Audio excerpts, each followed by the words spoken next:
the word weaponized. You didn't like that word? I didn't. Taking something Right. and fashion it a way to hurt somebody else. It wasn't to hurt her. It did. Boom. Done. I am done. I'm done. Wait. You need to be very clear. I need clarity. Okay. Him again. What more do you want from me? I want you to stop raising your voice to me. No, you can't. What's up, y'all? It's Brian Keith, and I'm back with another video. And today we're gonna be talking about the Real Housewives of Beverly Hills. Y'all, the episode was nothing really happened. I think just moving the story along, but towards the end, where everything really sped up. But y'all like, comment, subscribe. Let's get into the video. Yeah, let me check my shit real quick. Hotter than the fire coming out my flaming lips. You wanna play with me? You can't play in me. On the playground, bitch, you can't play with me. Got it, want it, securing the best. All right, y'all, I just got off of work. It been snowing, and me driving in the snow, I already was contemplating, do I want to go to work? But I made out my driveway, no more snow. I was like, fuck it, going to work. But great work week. I'm excited. But yeah, we're gonna really skip to, we see Dorit and Erica meet up, yada yada yada. But Garcelle, I think this is a really good moment for her because we see that all her kids, goddamn.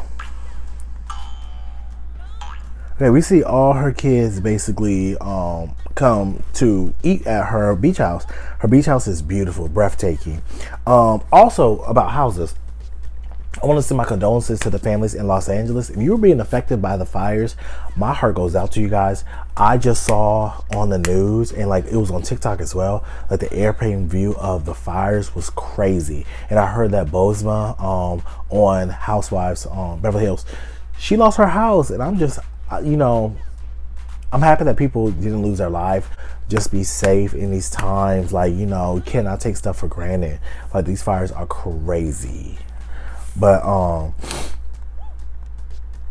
looking over at Beverly Hills, the girls was over here. Garcelle basically tells us a story. She's like, I love my house, I love all this stuff, but there has been a time with Oliver, her oldest son, that they haven't always been on the best terms because of the situation that he was in. We heard a noise, and I looked outside. I turned on the light, and I saw it was Oliver. Like, he was addicted to drugs, and he lived a different life than now. And she thanks her grandson to really turning him around, right?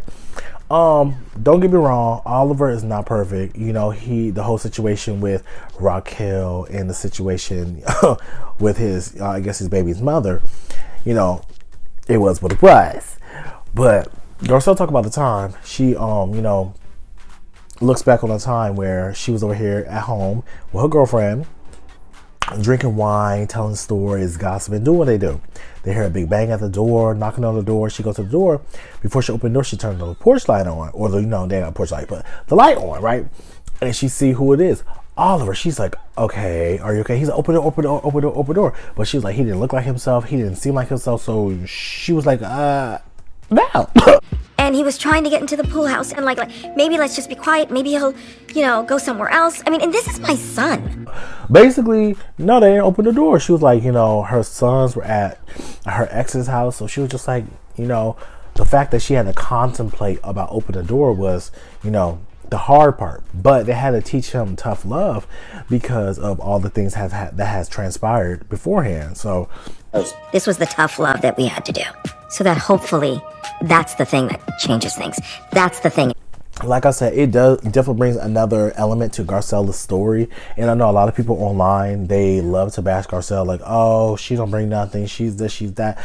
Cool, that's fine. At the end of the day, I'm still a fan of Garcelle. I will always be a fan of Garcelle because I feel like at times she will ask the question that people don't like, and she also is not afraid to get into the mess. Now, if she's fucked up, I will call her out. Then we transport over and we see Dorit, go see Bozma.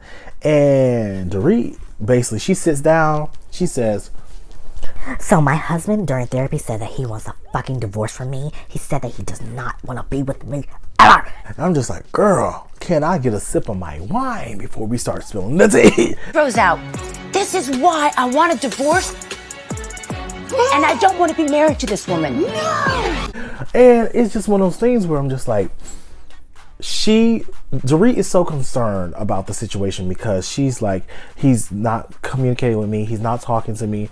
But no, not to defend PK, but when they had their first sit down on the show, I could have sworn he said, we are not going to be talking like that at all.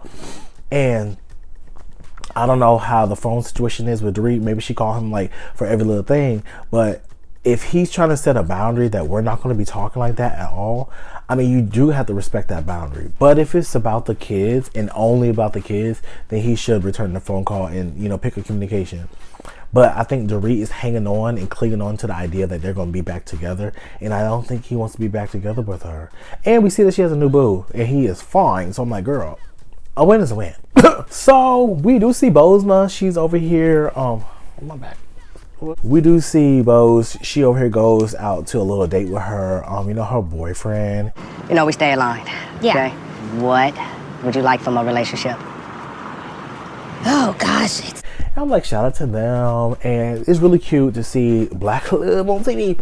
But no, it's really cute to see this powerful woman really have this man beside her. And, you know, he seemed like he compliments her. And, you know, shout out to her for really navigating that life, you know, after her husband, you know, basically her husband passed away from cancer. So her finding new love in life is, you know, a beautiful thing. So shout out to Bozma. So Erica Jane is basically having a single release party, and it's during LA Pride. And I'm thinking she's performing, right? All the girls get there. They get there, you know, they're over here mingling. Sutton pulls Bose to the side, and Sutton's like, oh, Bose, oh my God, you look so beautiful, girl. You know, oh my God, you're so cute. I didn't like the fact that you said I was weaponizing. I don't think we should use words like that. I don't like that. I didn't like the word weaponize. You didn't like that word. I didn't. It means something.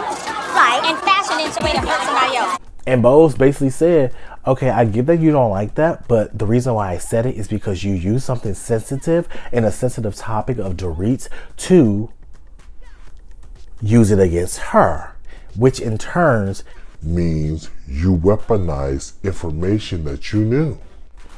She was like, well, I just feel like weaponizing is a strong word. They got her confessional was like, well, if Bose was as much as a friend to Dorit than me, she would understand that, you know, blah, blah, blah. I'm like trying to see my side. Like, half the energy into my relationship with her that she has with Dorit, she might understand my point of view. And Sutton, there's no side. At the end of the day, you over here told that girl that she could cry on your shoulder, and then you literally, while she cried on your shoulder, you stabbed her in the back. Like, girl, what? It doesn't make sense to me. I'm just happy that Bose, you know, stood on it. She said it was what it was. She was like, at the end of the day, Sutton, she comes very charming, that southern charm, that southern drawl, but she could be very nasty. And then she told Sutton, she said, girl, you know, at the end of the day, you dangerous, girl. You dangerous. As I've got in my arsenal. Sutton doesn't want to strike first. I promise you that. It's the worst decision to make in strategy against me. And Sutton, like, she's being real offended. I'm just like, I hate people that are easily offended by stuff. And Bose came onto the show as Sutton's friend. So I would think that they would know each other, but maybe this is just like friend on the show, but who knows. Watch Erica perform. When I tell you, I thought Erica was going to like sing the song. She's just walking around like, yeah, guys, I like the beat. Yeah. I'm like, girl, what the fuck? What the fuck she talk? I'm like, girl, what the fuck she talking about? Because, girl, this is supposed to be a song. What are you doing? I'm like, So when I realized that she just listening along to the song with the audience, I was like, oh, okay, cool. At the end of the episode, we see Dorit, you know. So she was like, well, Kyle, PK and me, we're in such a dark place. PK in this moment is headspace. He's not talking to his kids. He's not talking to his kids. He's not talking to me. The communication is lacking. Yeah. And I'm looking like, okay, so what does that have to do with Kyle? Kyle, PK's in a very unpredictable state of mind, and I'm in real high alert. But then she's like, so, Kyle, I heard that you are texting PK. And as a girlfriend, you know, as a girlfriend, I think if I would have did that to Mo, you wouldn't like that.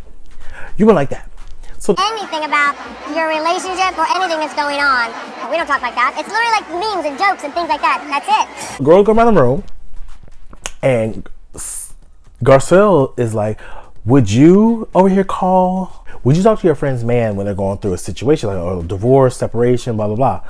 And then something's like, that's weird. You don't do that. Bose is like, no, I would never do that. Erica said, no, I would never do that. Even if we were in a bad situation, you and me, obviously I am a girl's girl. I would always side with you.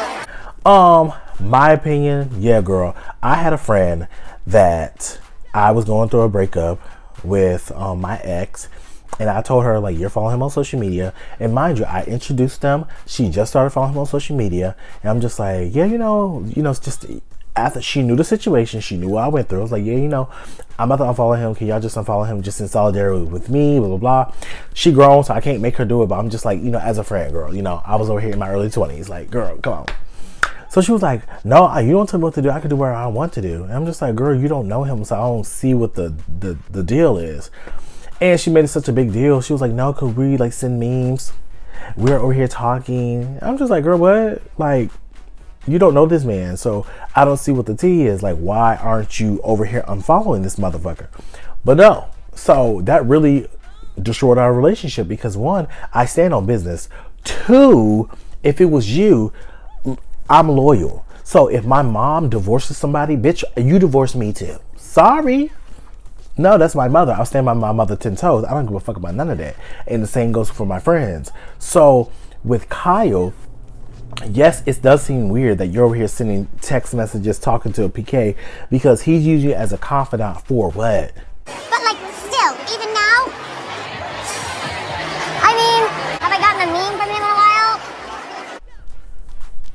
Right? And like she said, if she was talking to Mo, how you feel about Mauricio, and you see Mauricio talking to all these girls, and if Dorit was one of the girls, Kyle be over here in the corner, over here pulling her hair out, rocking back and forth in a straight jacket. She be sick as fuck. So don't sit up here and try to like, oh, girl, it's just memes, it's just this. Girl, I don't give a fuck. Don't talk to my motherfucking man.